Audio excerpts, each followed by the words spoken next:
First of all, we'd like to welcome you to our webinar on food safety. And of course, all of you or most of us are all aware, thanks to the news media, about food safety issues, and those including, of course, the most recent Chipotle Mexican Grill issue. But it goes above and beyond that. Our main focus this morning, within the next 55 minutes or so, is to kind of focus on the food safety precautions that can be utilized by small pick-your-own operations, or folks that are in the business of even larger production of fruits and vegetables. Of course, be it transmitting from the Winter Garden area, our number one commodity at this time of the year is spinach. And so we have already done some food safety training for some of those folks, especially to those individuals that work the sorting lines, packing lines, and those kind of things. And of course, those are part of the requirements not only for GAPS, but a lot of these producers will also have a third audit that will be conducted to fulfill the requirements of their buyers. So that's the main thing here. And if you all have any questions as we go through this process at any time, feel free to interrupt, and we'll continue with this. So anyway, here's basically the purpose. Besides GAPS, which is good agricultural practices, we have, of course, the new food safety law that was signed on the 4th of January 2011. Some of the outlines that are already in place are being modified, and the whole purpose of this new law on food safety is trying to rely more on preventing food contamination rather than trying to address it after a contamination or a breakout of contaminated food products is identified.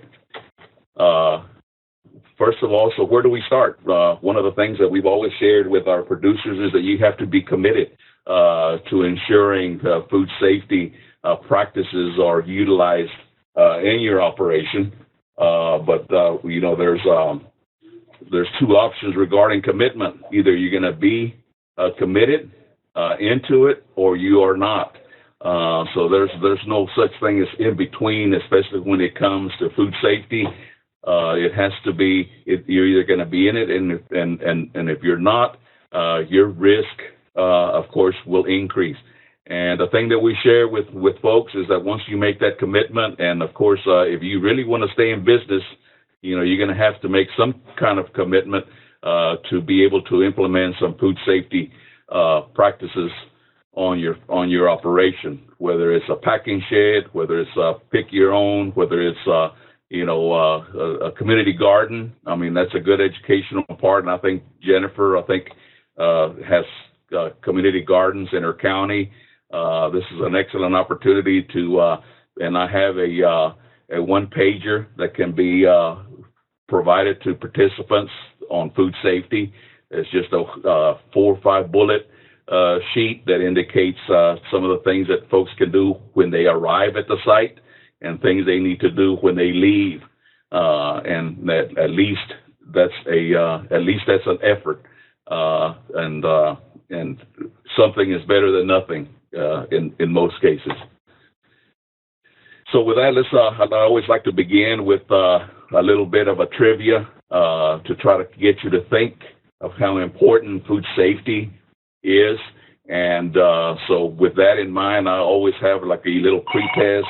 When we get done here in a little bit with the presentation, I have another little post-test that I give folks. If you train some folks as far as the food safety thing, you're free to use those, modify them, and change them according to your local needs when you do educational programs addressing food safety. Now, one of the things that I need to do and make you aware of, and that is that the food safety trainings that I conduct in our area, usually I do 4 or 5, which is usually about 170 people. And out of those 5 presentations on food safety, about 3 are conducted in Spanish, 1 is conducted in English, and 1 is conducted bilingually through the whole program. So that's just something to keep in mind. So anyway, the first trivia thing is, according to the National Center for Disease Control, the CDC, in the United States, about 3,000 people die each year due to foodborne illnesses. And when I present this question to folks, is it true or false? And they're like, man, that's a lot of people. And their first response is to answer false. The reality is that it is true. According to the Center for Disease Control, it is estimated each year roughly 1 in 6 people, or about 48 million folks, will get sick from a foodborne illness.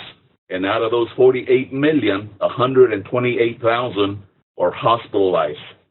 And out of those 128,000, about 3,000 die from a foodborne disease.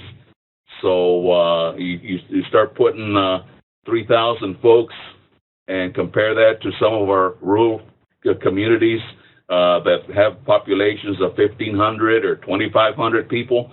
This is a good way to get the message across that food safety is an issue that needs to be addressed. And so that's a lot of folks, and those are numbers from the CDC, and definitely they are alarming to most of us. So we need to keep that in mind. Another trivia question is the general food risk. All persons handling fresh fruits and vegetables should wash their hands for 12 seconds. This, of course, there is all food safety guidelines, and all recommendations are that they need to be able to wash their hands properly with soap and water for a minimum of 20 seconds. And I do a demonstration using Germ Glow, which is a product that folks put on their hands.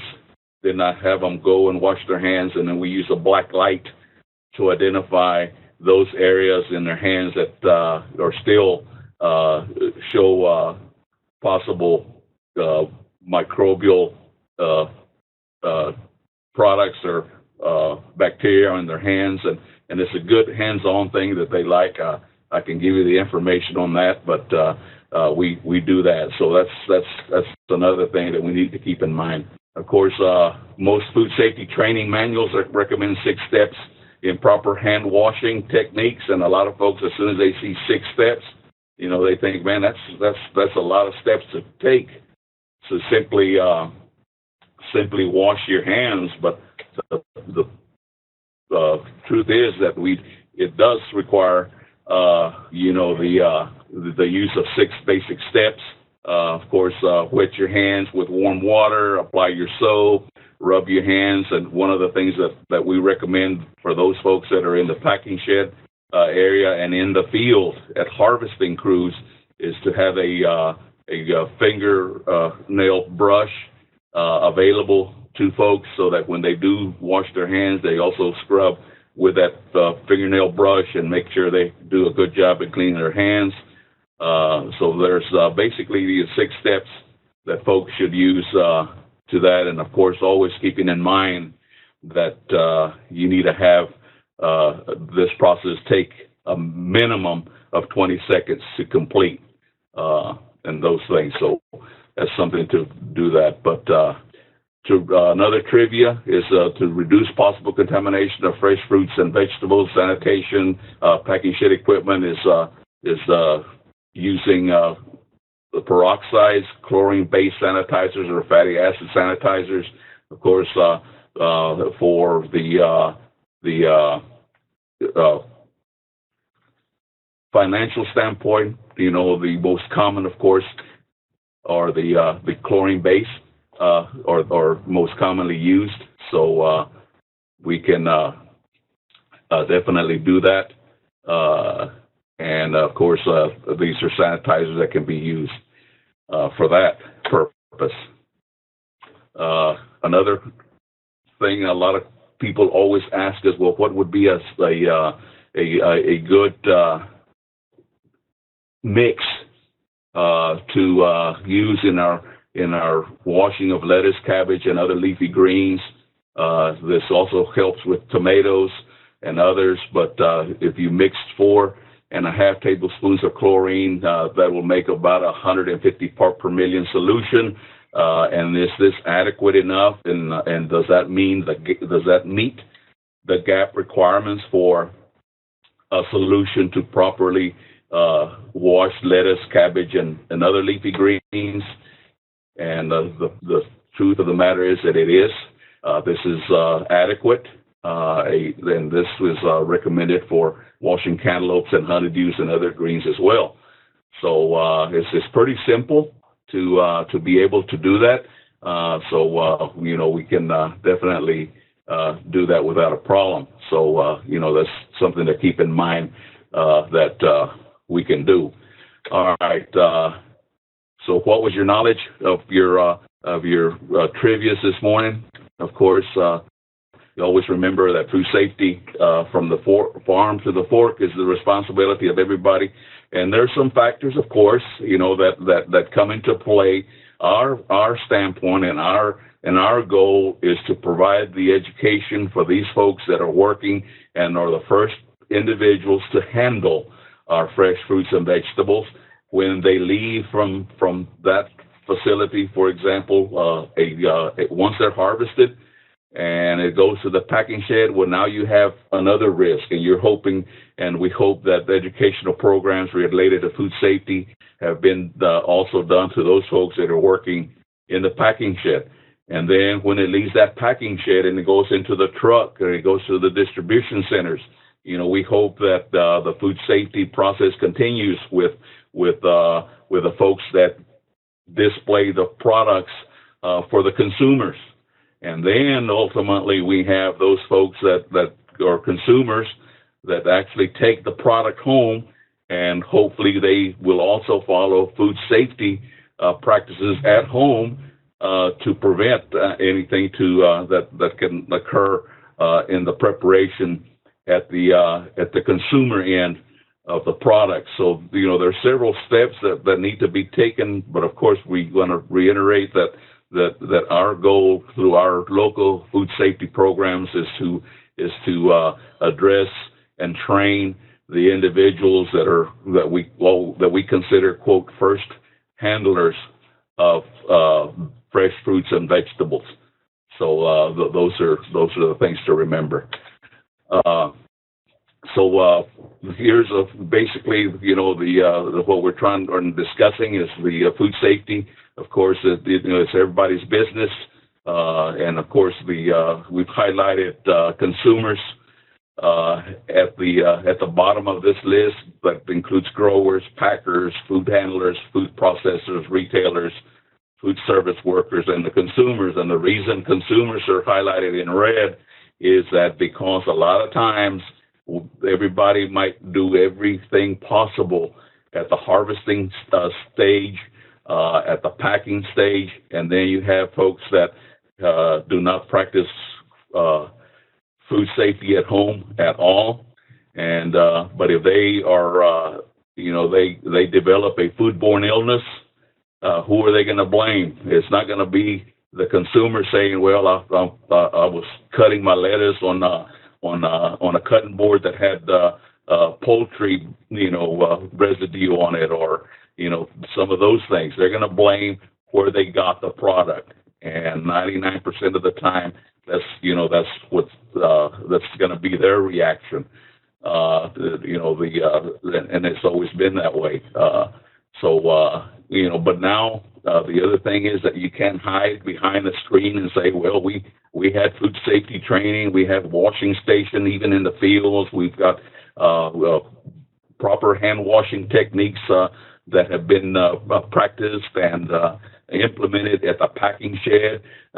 We've done all of those things, and everything is okay. But now, of course, with the traceability, where they can go back to trace back of the origin of the E. coli, or this example is a good example is the bluebell issue with the listeria, and they were very quickly to find the source of that contamination. So we always need to remember that traceability is now very easily accessible to those agencies that are responsible to declare recall on food safety or on food products and those kind of things. So we're open to tracing it back to the origin. So we have to make sure that those things are in place and they're followed and those kind of things. So it's critical and important that you keep that in mind as well. Of course, some of the things that have helped minimize some of the food safety issues. My example here in Zavala County with the spinach, we used to have several, even hundreds of people work in the fields and hand harvesting spinach. Well, now that's done with this mechanical harvest. So that's not an issue, but still you have other factors out in the field that can cause a contamination, and we need to recall the E. coli outbreak in spinach in California.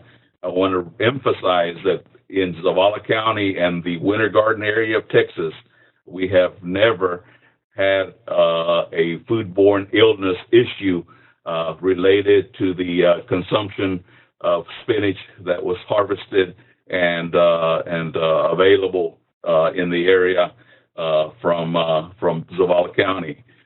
Just a quick note that most of our fresh market spinach is shipped out of the Winter Garden area, and it's shipped to Pennsylvania, New York, and a lot of it goes into Canada. But anyway, food safety is important, of course, but and mechanical harvest has helped reduce that risk. However, like I said, the E. coli outbreak in California in spinach was due, and the thing they finally narrowed it down to was fecal matter that was found in the fields from wild hogs in that production area. But so there's other factors as well. But mechanical harvesting of a lot of the products has reduced some of that risk. So producers, they can, what can you do as a producer or a sponsor of, certain things? Of course, you can train your own folks, produce harvest crews and contractors and field hands. This is a good strategy to begin, training these folks. And like I said, a lot of them are going to be required to have a training, especially when folks are going to be audited by third parties. Now, one of the things that we need to remember is that third-party audits cost the producer, that process. And visiting with some of the producers in my county, some of the buyers like H-E-B and Walmart and others, those that ship up to Canada, they do not accept a USDA audit. They prefer either Primus, some of those third-party audits to be conducted before they consider buying products from certain producers. So that's something to keep in mind. Of course, another way to train, another strategy for food safety training, of course, there's a lot of online training courses that can be done. Of course, county extension agents have the resources from the Texas A&M Food Safety Center. We also, of course, Texas A&M and Cornell University, they're part of the food safety groups that have valuable resources, videos, posters both in English, Spanish, and in some cases for the eastern part of Texas. There's around Palacios and those areas. They even have food safety training materials in Vietnamese that will help some of those folks there. Of course, ag science teachers and other education professionals are available and can probably coordinate with local folks that need the food safety training part and being able to communicate this important topic to those folks. But the main thing in the areas that are addressed, and you can go through a whole bunch of strategies and a whole list of things that need to be done and those kind of things, but it boils down to one very, very simple practice. And the main part, and I'll show you here in a little bit of what different things can be done, but the number one thing that can prevent and is the first line of defense for any foodborne illness is the proper training of workers on the importance of proper field hygiene and those kind of things. The emphasis needs to be for the drinking water, proper hydration, proper use of field toilets, hand washing facilities, and how workers can protect themselves and their health that would possibly affect the safety of fresh fruits and vegetables and prevent contamination. But after all the strategies are implemented, the worker hygiene is perhaps the one key first line of defense to prevent the contamination of fruits and vegetables in the food chain. The other thing, of course, that everyone needs to be, that needs to do and needs to have, of course, is you need to make sure that you keep records of food safety trainings and workshops and those kind of things. So you need to develop a record-keeping system as part of your food safety plan. What I do is we have, of course, a sign-in sheet, not only for my records as to the number of contacts that I have, but at the same time, I provide a outline of the food safety workshop or the food safety course that I do to the packing shed manager or the individual in charge of food safety training. So they have a copy of the outline of the topics that were covered with those folks. We have the names of the people that were trained, and then they also receive a little identification card that they have completed a food safety training sponsored by, in my case, the Winter Garden Spinach Producers Board is the sponsor, of course, and using resources from Texas A&M, the Food Safety Center, and Cornell University as well. So those documents are put in a file and dated for that year, so that when they do have an audit, a third-party audit, they're able to produce the file of the food safety training that was conducted, who participated in the food safety training, and those kind of things. And so far, we have not had any issues or anything that needed to be corrected related to the training. Now, there's some sanitation issues that individuals had to address in their own operation, but as far as the actual food safety training program for that facility, we've been very fortunate and successful. But other things, that are required as part of the audit, of course, that do not deal directly with food safety, but they do have a part, and that is, of course, water quality, what sanitation practices they use. And again, here's the thing I was talking about of the employee food safety training and copies of training outlines, lesson plans, whatever the educator of food safety at that particular facility or that particular group provides the training for. So in implementing these food safety programs, where can you find resources and training materials that can help you find those things? Of course, this presentation is being recorded, so you will have access to these slides, I'm sure, and but here's one. The food safety training for farm and packing shed managers is available from Agri Horticulture, and there's their website.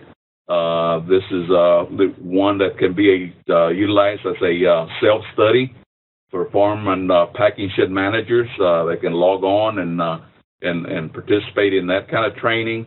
We also have the AgriLife food safety programs that taxes gaps, and that covers a variety of food safety related topics. The participants will earn a certificate of completion of the courseware and passing the end of the course exam that is also part of the food safety part. Alchemy Systems, I was very fortunate to work with Dr. Juan Enciso from our Westlaco office, and we've used this system a few times. It is an interactive food safety system. You can train up to, I believe, at that time we had about 30 handheld remotes, and so we would do 2 or 3 sessions with folks. Each individual had a handheld remote. It's an interactive courseware. It comes. We've utilized it in English and in Spanish, and it's worked very well.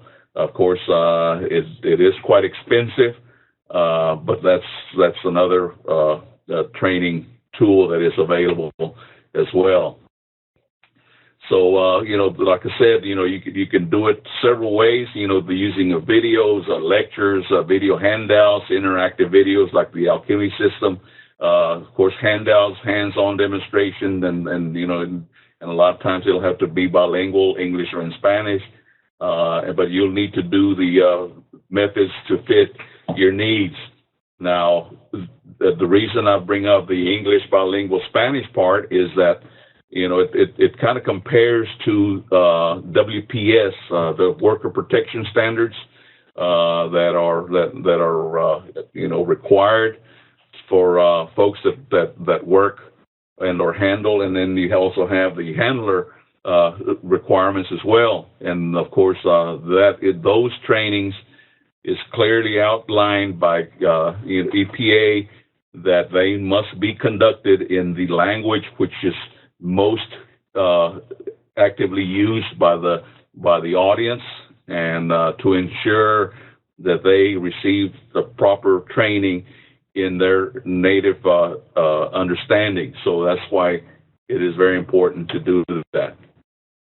So what are the strategies to implement food safety programs and the frequency of the trainings for each farm?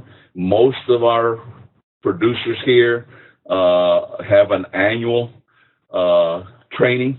They usually do this annual training just prior to each harvest season. We do, of course, the spinach, usually in late September, 1st of November, and usually they will start harvesting spinach. In our case, they're harvesting at this time, the baby leaf spinach. So annually or prior to each harvest is a time and the frequency that most folks will do a food safety training on the farm or at a packing facility. Another frequency that is utilized, of course, is those as the shipper or the buyer of the produce requires.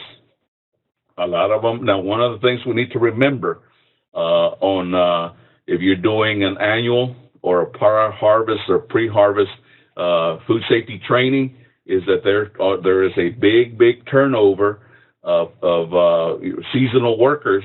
So you might have to do a follow-up, training on some of these facilities as a follow-up for worker turnover to ensure that everyone has been trained in food safety. Again, that's it's an annual thing and prior to harvest, but you need to also keep in mind that you might have to do follow-up trainings to ensure that those folks are trained as the workforce changes. And of course, the requirements of the buyer. If the buyer says, I want food safety before I buy from your products from your operation, you've got to have 3 food safety trainings a year or whatever. That will dictate also the number of frequency of food training. on the facility. Of course, complying with industry and regulations and standards as well, and of course, as it is planned in the food safety program, which usually refers back to the once an annual program on food safety. Record keeping, we kind of touched on this a little bit, but one of the things that you need to remember, if you don't have records, and if there's a third-party audit and you don't have a record, you don't have a food safety file with the information of what was done, what was trained, what was covered with the workers. So if you don't have documentation, and if you don't have records, to them, it indicates that it never happened. And you can try to, convince them otherwise, but if you don't have it and you don't have copies, in their opinion, it never occurred. So it's very important that, food safety training and the farm record keeping is important. Again, copies must be on file of the food safety training certificates, who provided the training, those kind of things. Sign-in sheets are important, those kind of things. We've used different kinds, but, they need to be, and the sign-in sheets, beside the individual's name, they need to also indicate who their employer is, because a lot of times people that work in a packing shed are not employed necessarily by the shipper.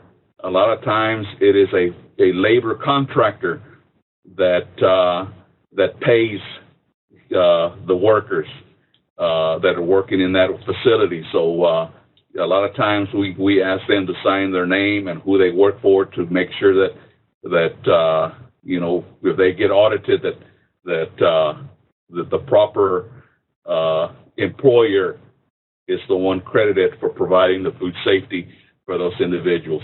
And of course, if you use alchemy systems, those will produce, of course, Excel spreadsheets with the individual's name, how they performed on the post test, and those kind of things are included in that. So, that's another way to do that. And again, a lot of times, the audits are expensive by themselves, and then if you're going to have to utilize, a system that trains food safety folks on food safety, rather, it's another added expense. But that's something to consider with that. So in closing, and I've got a little post test that we're going to do here in a little bit, but there is a need for a statewide standardized food safety program, and we currently do not have one in Texas that, in some states like California and some of the other states that produce some of these fresh fruits and vegetables. But in Texas, currently we don't have one, and there will be a need, and I'm sure that they'll begin to develop a statewide standardized food safety program that will ensure a consistent food supply. But of course, it's going to be, that's something that's coming. I've visited with some folks, the Texas Department of Health and Human Services, and some other TDA, and some folks. And so that's coming, and there's more and more and more issues surface related to food safety and foodborne illnesses and product recalls and those kind of things. I'm sure it will not be long before we'll have a statewide standardized program, much like our statewide pesticide applicator program that we currently have in place. So that's the issue we currently have. But anyway, at this time, I will let y'all, if any of you have any questions, you can go ahead and do those at this time, and I'm going to go ahead and pull up another my post test for us to look at and continue with that. Any questions?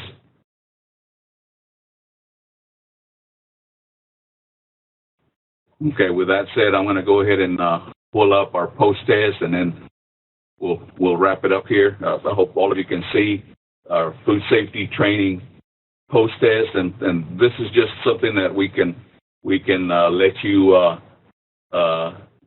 go through and see how we try to reinforce what we train these folks in.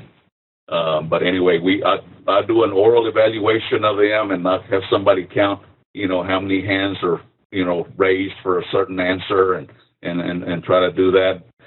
One of the things that we need to keep in mind on the food safety training, most of the individuals that participate, and they're seasonal workers. They're, a lot of them are minimum wage or slightly above.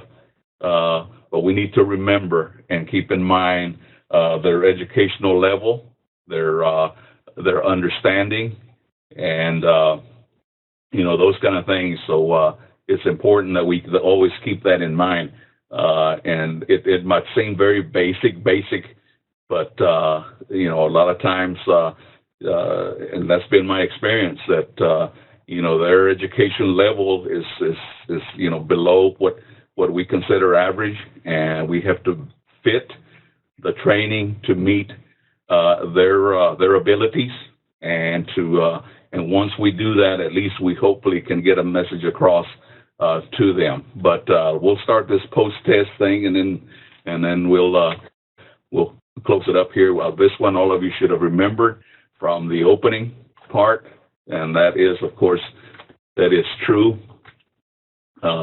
This one also is a gimme. All of you should have gotten that one as well. Everybody remembers the 6 steps, and there they are. We talked about what would be good to sanitize, and water or equipment, and washing of fresh fruits and vegetables, and everybody agrees that chlorine was the most economical and is most commonly used in almost all of the operations. Here's one that's always catchy. Most folks will require, in packing sheds, all of them will require hair nets, and a lot of them will also require beer or face nets as well. And this one always kind of opens the eyes to some of these workers and some of these packing shed folks, and even field crews when they do that. But the question that we give them is, using a hairnet is important because the average person loses, a certain amount of hair a day. And you multiply that amount by the number of workers in a packing shed facility, and, you got quite a bit of hair. So, I don't know if you all think 20 to 40, 40 to 70, 80 to 100, or 100 to 150. Most folks answer number 2. The reality is number 3. On average, the average person will lose about 80 to 100 hairs a day. So you take that, you take the middle in there, and you figure about 85 or 90, and you multiply that by 25 packing shed workers. It's quite a bit. So it's important that they wear hair nets and beard nets and mustache nets and those kind of things. So we reemphasize that, and of course, that's an important topic. And the other one that we always emphasize with them, now this is an issue in the field part, and that is availability of hot water. Currently, the guidelines indicate as long as they have water available for washing hands and disposable towels is okay. But excuse me. But with that experience that most workers have, they assume that just cold water is perfectly fine for washing your hands. But of course, we all know that hot water is more effective in cleaning and washing hands properly. So, that's important. One of the things, of course, that is the hardest to monitor, and this is what a lot of the packing shed managers and crew labor contractors have shared with me, and that is trying to have get these folks to comply with the issue of illness. And of course, vegetable packing sheds, if a person is sick, of course, they should, the choices are go to work, stay home, work in another part of the packing shed, or all of these.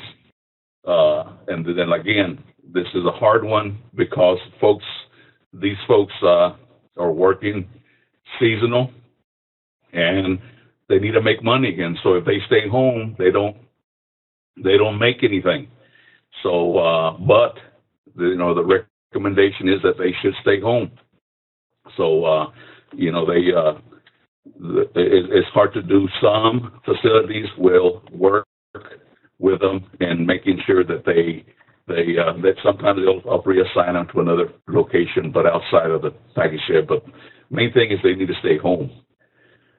Of course, one of the things that, and I've seen it, and a lot of folks monitor it, but a lot of times people will come into the packing shed and visitors will come in, they'll shake your hand and that kind of thing.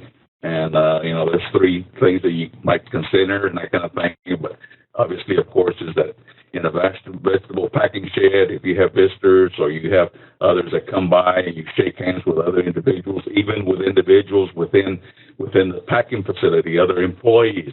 But the recommendation always has been is you shake someone's hand or, those kind of things. You need to always wash your hands before continuing to work. Pets, I've seen this more in the field than I have in a packing shed. But a lot of times, and most of us as extension agents, even in pick your own facility, you drive up and you might see a dog or other pets out there, especially in the field, and producers are pretty bad about this. And I've shared it with them, and they kind of frown on the thing, but a lot of producers like to go and make their rounds out in the fields, and a lot of them have a dog in the back of a pickup, and all of us has probably seen it, when the producer stops and he gets out and makes a walk around the field and that kind of thing, and the dog gets off. What is the first thing? A lot of times, what is the first thing the dog's going to do? He's going to try to mark his territory. So even if you have a dog that is outstanding carrot harvesting dog like this one, remember that they should not be allowed in or around a field or a packing shed at any time. They need to make sure and keep that in mind. But that's common. If you have a pick your own facility, or even a community garden, those kind of things, you should have a no pets allowed, sign somewhere, so that people are aware that, if they show up with a dog, they need to keep him in the car or the truck. But pets should not be allowed in any vegetable produce field or facility. So, out of all of these things that we have talked about in preventing contamination of fruits and vegetables in the field or in the packing shed, which is most effective? We talked about the dog or pets, hair nets, shaking hands. That kind of ties in with the other one, and the 6 steps of properly washing hands. And out of all the technology that's available and sanitation practices and all of those things, the number one most effective way to prevent the contamination of fruits and vegetables in the field or in the packing shed is a proper washing of hands before touching products and other things that are going to be shipped. So it's a relatively simple practice. But if it's not practiced and if it's not enforced, you can definitely have issues down the line. So always remember to keep that. Here it is again. So anyway, that's kind of a quick rundown of what we do, kind of the expectations that we have for folks, and it's always modified, and it's always those things that need to be considered are always of course important to keep in focus. So, but at this time, if there's any questions, I'll take those at this time.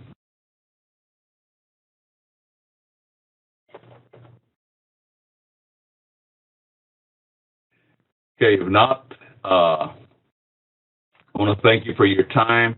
I hope that if you need anything of the material that I use, or you need help setting up a very simple food safety training or those kind of things, feel free to contact me, and we'll definitely help you do those.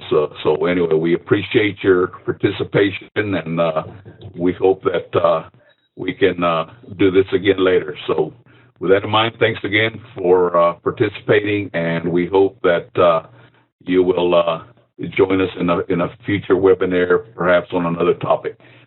Until then, we'll visit with you at a later time. Thank you so much. Have a good day.